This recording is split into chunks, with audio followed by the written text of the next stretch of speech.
2030 እያያችሁ ነው የምትገኙት። ከስቱዲዮ እንግዳ ተመለሰን። አሁን ደግሞ ስራ ልንል ነው። ኤደን ዋቅቶሌ ውጪ እየጠበቀችን ነው። ዛሬ ስለ ከተማ ግብርና ስራ ነው የምትነግረን። ስንት ነው?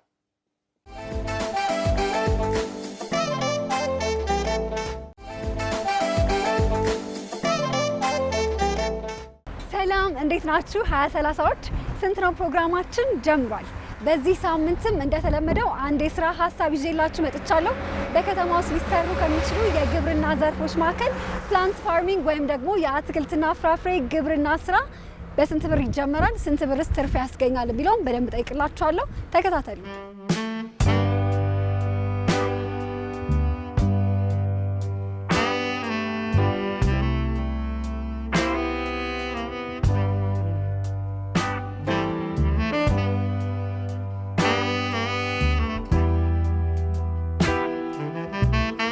ዛሬ ለ2030 ተመልካቾች የፕላንት ፋርሚንግ የአትክልት ግብርና አይደለ? እሱ ስራ በደንብ ላሳያቸው ነውና መጀመሪያ ግን አንተን ላስተዋውቅ። እንግዲህ እንኳን በሰላም መጣችሁ። እኔ ጳውሎስ አለሙ እባላለሁ። ያለው ነገር የስራ ድርሻዬ ግሪን አፍሪካ ፋርም ውስጥ ሲኦ ወይ ስራ አስኪያጅ ነኝ። በጣም አሪፍ። ዛሬ 2030ዎችን ገበሬዎች እንዲሆኑ ፕላንት ፋርሚንግ ውስጥ እንዲቀላቀሉ ኢንስፓየር ለማድረግ ለማነሳሳት ነው የተገናኘ ነውና ያው አብረናቸው እንሄዳለን። እናስገባቸውና እናሳያቸዋለን። ምንም ችግር የለውም። እሺ፣ እኛም ብዙ ሰው ወደዚህ ስራ እንዲቀላቀል ነው ምኞታችን። በጣም አሪፍ። ግን ያው ሳላነሳ ማለፍ የማልችለው ነገር ያው ውጪ አየሩ በጣም ቀዝቃዛ ነው። ከፍ ያለ ቦታ ላይ ስላላችሁ ይመስለኛል።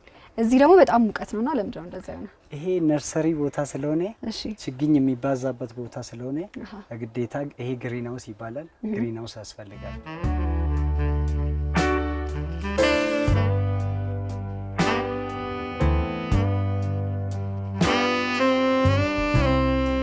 ይሄን ቢዝነስ ለመጀመር የሚያስፈልጉት ተክሎች ምንድናቸው የሚለውን ጥያቄ በመጀመሪያ ልጠይቅ። ይሄን ለመጀመር ያው እነዚህ ብዙ አይነት እንትኖች እዚህ ፍራፍሬዎች ተክሎች አሉ። ግን ግዴታ በሁሉም መጀመር ባይችሉ እንኳን በአንድም ተክል መጀመር ይቻላል።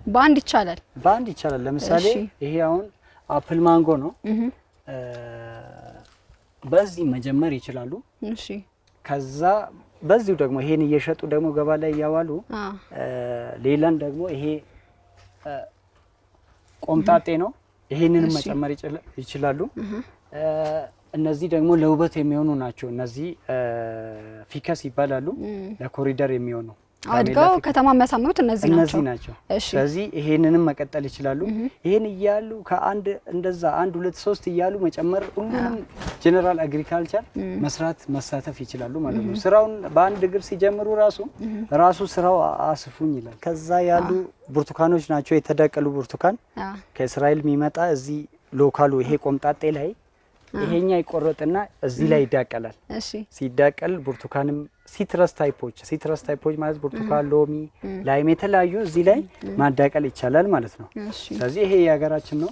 የሀገራችንና የእስራኤልን አንድ ላይ ሲዳቀል ምንድነው ጥቅሙ? ተዳቅሎ ከዚህም በፊት ብርቱካን፣ ሎሚ በ10 አመት ፍሬ የሚያፈራ እዚህ ያለው ግን የተዳቀለ በ1 አመት 6 ወር ነው የሚያፈራ። ኧረ እባክህ የ10 አመቱ በ1 አመት።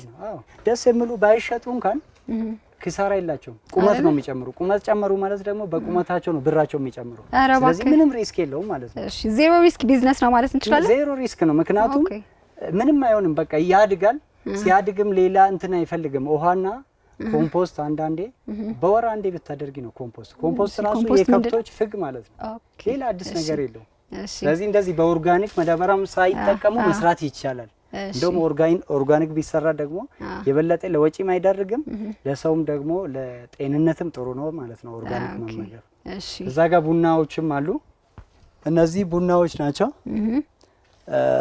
እነዛ ትላልቆቹም ቡናዎች ናቸው። ምንድነው ሲያድግ ያለው ራሱ ዋጋቸው ራሱ የዚህና ይሄ ትንሽ አነስ ይላል። እዛ ጋር ያሉ ግን ረዘም ይላሉ።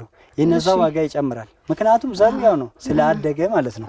እነዚህ የተክል ዘሮች እንግዲህ ከውጪ ነው አይደል ያስመጣቸው? ከውጪ ነው የምታስመጣቸው።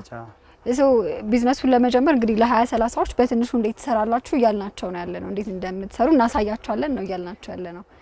ግዴታ እነሱ ከውጪ እኮ ማምጣት አይጠበቅባቸው ምክንያቱም እኛ ዋጋ ከፍለን አምጥተናል እነሱ ደግሞ ከኛው እዚሁ እኛ አባስተናል ኦሬዲ ከኛው ተረክቦ ኢቭን የኛ ኤጀንት ሆኖ ባላቸው ገንዘብ መጀመርም ይችላሉ እንደዚህ ከ50 ሺህ ጀምሮ ከ50 ሺህ ጀምሮ ይቻላል ከ50 ሺህ ጀምሮ ይቻላል ከኛ ችግኞችን ይወስዳሉ እኛ ለነሱ ዲስካውንት እናደርጋለን ምክንያቱም እንዲያተርፉ የሚሸጡት እኛ ድርጅታችን በሚሸጠው ዋጋ ነው የሚሸጡ ተመሳሳይ እንዲሆን በጣም አሪፍ ግን ስራው ስልጠና አለው እንዴ ፕላንቶች እንዴት ለምንንከባከባቸው የትኞቹ ከየትኞቹ ይለያሉ የሚለውን ለማወቅ ስልጠናው በጣም አለው ምክንያቱም እኛ ሳናስከፍል ነው ወደዚህ ስራ የምናስገባቸው ሰዎች ያለ ምንም ክፍያ ነው ወደ ስልጠና የምንሰጣቸው ምክንያቱም ስልጠና ሳይወስዱ ቢሄዱ ስኬታማ አይሆንም ችግኝ ማፍላትም አንዱ ነው አይደል ችግኝ ማፍላትም አንዱ ነው የተፈላውን መሸጥ አንዱ ነው አይደል ማከፋፈሉ ሌላ ስራ ነው ማፍላቱ ሌላ ስራ ነው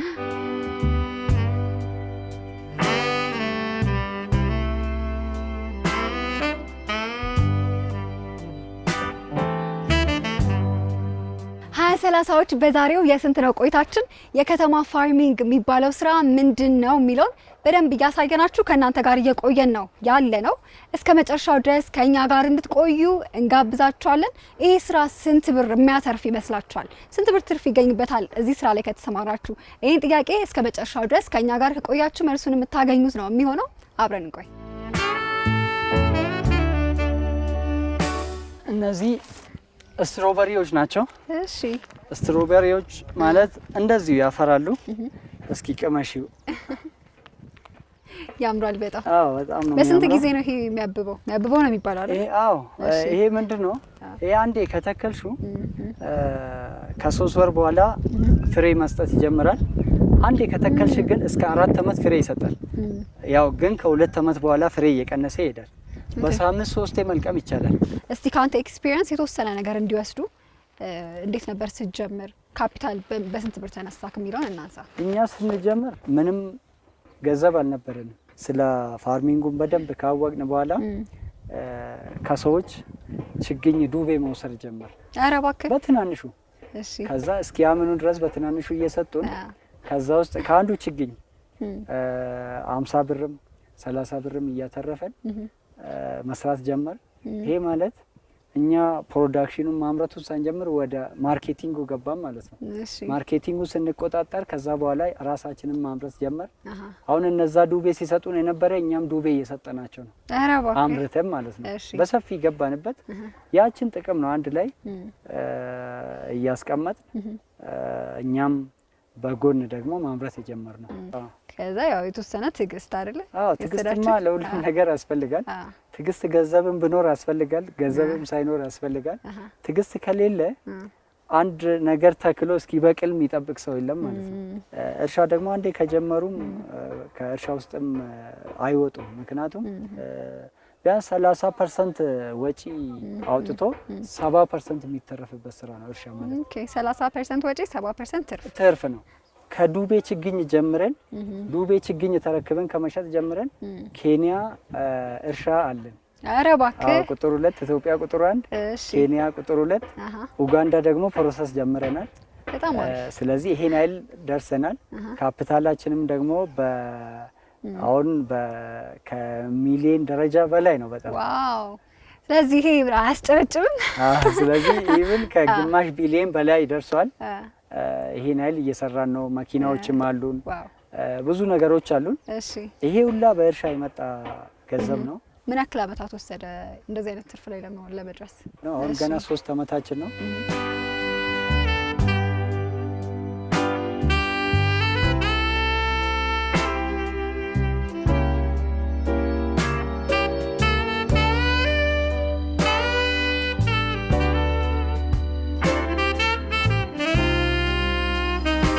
ተሰርቶ ነው የሚበላው የአግሪካልቸር ስራ በጣም ሰፊ ነው እሺ አሁን ምንድነው ቨርቲካል ፋርም አለ ቨርቲካል ፋርም ማለት ወደ ላይ እሺ ሃይድሮፖኒክ ሲስተም አለ እሱንም ዘመናዊው ማለት ነው አይደል አዎ ምንድነው እሱ እንደውም ያለ አፈር በውሃ ብቻ እንዴት ግብርና መስራት እንደሚቻል የሚያሳይ ቴክኖሎጂ ነው እሱንም አለን እናንተ ስትጀምሩ እንግዲህ በዱቤ ጀመርን አላችሁ አሁን ያሉት ወጣቶች ደግሞ በዚህ ጊዜ ምን ያክል ካፒታል ይዘው ነው መነሳት ያለባቸው? አሁን ቢያንስ እኛ ምንድነው ያሉን ያለ አስፈላጊ ወጪ እንዳወጡ እኛ ሪኮመንድ እናደርጋቸዋለን። ስልጠና እንሰጣቸዋለን። ቤታቸውም ለመጀመር ከ50 ሺህ ጀምሮ ይችላል። ምክንያቱም ብዙ አይነት የሚቀንሱ ዘሮችም አሉ። አሁን ሎካል ቢሰሩ አሁን ቆምጣጤ ቢሰሩ በ10 ሺህ መስራት ይችላሉ። እነዚህ ፕሌምም ደግሞ መስራት ይቻላል። አሁን እነዚህ ፕሌም ነው። ፕሌም ማለት ትልቅ ዛፍ ነው የሚሆነው። የሚያስፈልገው ነገር ኮምፖስት ነው፣ ወረቀት ነው፣ ትንሽዬ ቦታ የሚሰሩበት ካላቸው ውሃ ያስፈልጋል። ይሄ ነው። ከሌላቸውም ደግሞ እንደዚህ አይነት ቦታ ካላቸው ሰዎች ጋር አንድ ላይ ሆኖ መስራት ግዴታ መሬት የለኝም ብሎ ስራ ከማቆም ከሰው ጋር አንድ ላይ ተስማምተው ሰርቶ ከዛ ራሳቸው ሲችሉ ደግሞ በየግል መጀመርም ይቻላል። ቀደም ሲል እየነገርከኝ ነበር ከዚህ በፊት ይሄኛውን የፕላንት ፋርሚንግ ስራን ከመጀመር በፊት ሌላ ሙያ ላይ እንዳለ ነግረኛል። ምን ነበር? እኔ እንግዲህ በፊት ስቱዲዮ ላይ ነበር ምሰራ፣ ሙዚቃ አቀናብር ነበር። ኧረ እባክህ! ሲኒማቶግራፈርም ነበርኩኝ። እሺ፣ የአርት ሙያ ላይ ነበርክ?